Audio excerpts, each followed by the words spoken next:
তোরে আমি 10,000 না 1 লাখ টাকা দিব, বিনিময়ে তোর বউডারে বন্ধক রাখতে হইব। কি বলেন এগুলা? বউ বন্ধক দিব মানে?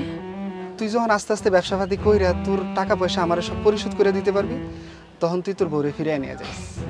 যদি বউ রাজি না হয়? আরে রাজি হইব না মানে? তোর তো টাকার দরকার, তুই তোর বউরে রাজি করা। আমি বাড়িতে গেলাম, আমারে জানাই দিস, ঠিক আছে? যাই, বাসায় গিয়া বউ বন্ধক দেওয়ার ব্যবস্থা করি। যাই।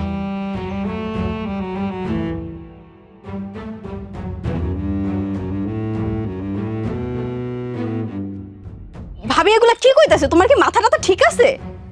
তুমি ভাবিরা বন্ধক দিবা? চুপ, একদম চুপ, একদম কথা কবি না। ঋণটা কার মাথায়?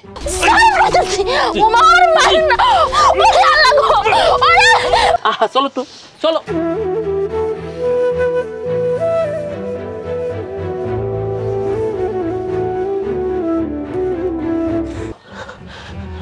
কি ব্যাপার? তুমি এত সকালবেলা পুকুরে গোসল করে উঠলে কেন? কি হয়েছে? এত কিছু দিয়ে তোমার কি দরকার? তুমি এইখানে কেন আইছো? আমি কেন আইছি এটা অনেক পরের ব্যাপার। তুমি কেন গোসল করে উঠছো সেটা আমারে বলো। তুমি রাইতে কি করছো? তুমি মহাজনের সাথে ছিলা? কালকে রাত্রে তুমি যে মজাটা আমারে দিছিলা, আমি সারা জীবন মনে রাখবো। চলো, আমার একটু গোসল করে দাও। দাঁড়া রে সুস্কান, যা। চলো।